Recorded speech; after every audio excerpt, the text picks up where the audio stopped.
Namaste, I'm Ranjana Pradhan, back again with yet another video. This one is going to be relatively short. It's just a test on how our range of motion is, or rather how flexible we are. And I'm going to give you a trick or a little practice which you repeatedly, if you do, it is going to quickly help you to get flexible. Okay, what I've noticed is when people talk about flexibility, it means different things for different people.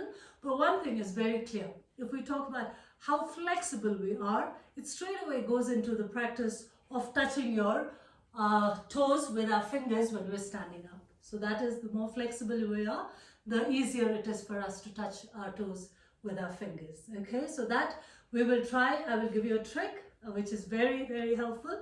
It is not about stretching the hamstrings, working on the glutes or hip flexors or anything as such. It is a movement. So the trick to get the movement correct will help us to be flexible and touch our toes with our fingers standing up pretty easily. Okay, before that, let's test our range of motion. How flexible are we? Okay, for the test or the trick that I talk about, let's use a little table or something of a little bit of a height. If you are more flexible, you need something lower. If you are less flexible, something a little bit higher. Okay, so I'm going to use this first to test how our range of motion is, how flexible we are.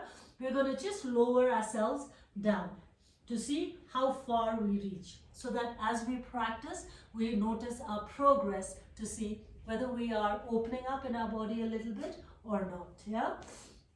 Okay, we're going to take something that can support our hands. I'm using these blocks. Keep that in the front. So it's a very straightforward trick, but maybe you haven't heard about it before, and it's going to be very helpful for you. We're going to keep our legs hip distance apart. Hands, place them firmly, palms on the block or the table, or whatever your height demands. Then we're going to bend our knees. Okay, make sure the weight is towards the back of the heel, not to the front, so that you're not straining your knees too much. So we have there. And then once you're in this position comfortably, we're going to try to move our pelvic muscles or pelvic floor or pelvic joint in an anterior and posterior pelvic tilt. So remember, in yoga, if you're familiar with it, you do the cat-cow position. So you're going to arch your lower back, point your tailbone up and look up, and transition into rounding your back and tucking our chin down as we look towards our feet. So keeping the knees bent, again, wherever you feel comfortable, you a little bit less, a little bit more, whatever feels for you. Do not move the legs, keep the legs stable, and then just move your spine. Okay, a little bit of a movement in the spine as we go into creating an arch in the lower back, and then round the back. Okay, pulling the abdomen in, chin towards our chest. A couple of times. We're just going to do that and feel this. You're not stretching it, but you're going to feel a little strain there in the hamstring or the buttocks. But that is not the area of attention. The area of attention you have here is this anterior and posterior pelvic tilt. Okay, so the main motion of getting flexible or folding forward to touch our toes depends on our anterior and posterior pelvic tilt. Okay, we're just going to do this very gently. Notice how we're going to feel on our lower portion of our body as we're moving, and even slightly on the upper portion of our body. If you want to incorporate your breath with the movement, even better. Breathing in, always opening your chest up, and breathing out as you close your chest in. We'll do this for a couple of times, and then come back up, release, give them a relax. So what we've done over here is just this pelvic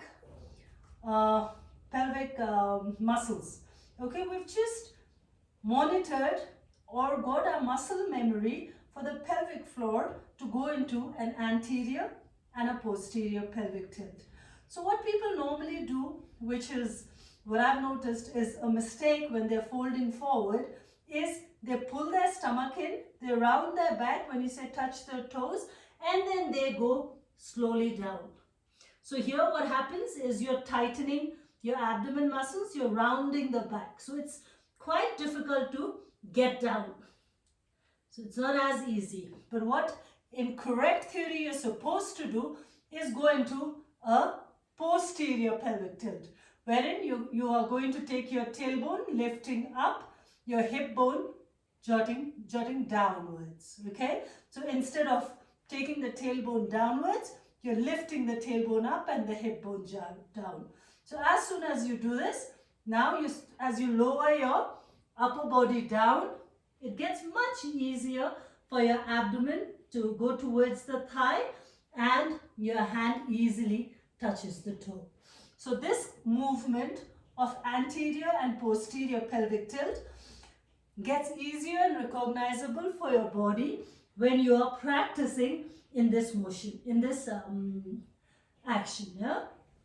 So just remembering the anterior, posterior pelvic tilt and moving so that your muscle recognizes that movement will help you to get flexible. So it is not directly working on hamstrings, glutes or the hip flexors, but this movement, the muscles recognizing the movement of how you're positioning your body to go forward fold in a posterior pelvic tilt.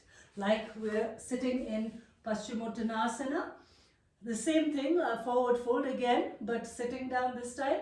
What we normally tend to do is round our back and then go down. It's very difficult because we're not working on the pelvic muscles. We're not working on the pelvic joint, okay? So we're actually working on the lumbar area. So rounding it and going down is not the right way to do it. So what we straight away do is go into a posterior pelvic tilt. So we're working on the pelvic muscles, lifting the tailbone up. And slowly, instead of going down with our hands and our head, we're taking our stomach down towards the thigh. So here, as soon as you do this tilt over here and go forward fold, you're working on all the different areas that make you more relaxed and the correct manner when eventually it opens up to take you lower down. Okay, so it's not about your head and your hand going down, but eventually your abdomen touching into your thigh. Okay, so that is it. Because as soon as we tend to talk about flexibility and going down, it's very easy to round our lower back, which is not at all helpful. So just keep in your head this posterior pelvic tilt. So we're working on the pelvic joint to get our body folding forward. So as soon as you get to do this repeatedly, the muscle memory will recognize and remember to give you a more flexible range of motion, which will enable you to go into a forward fold and touch your toes more easily. Catch you in another video and hope you remember to subscribe to my channel to get to these little videos that I present once in a while. Have a good day. Namaste.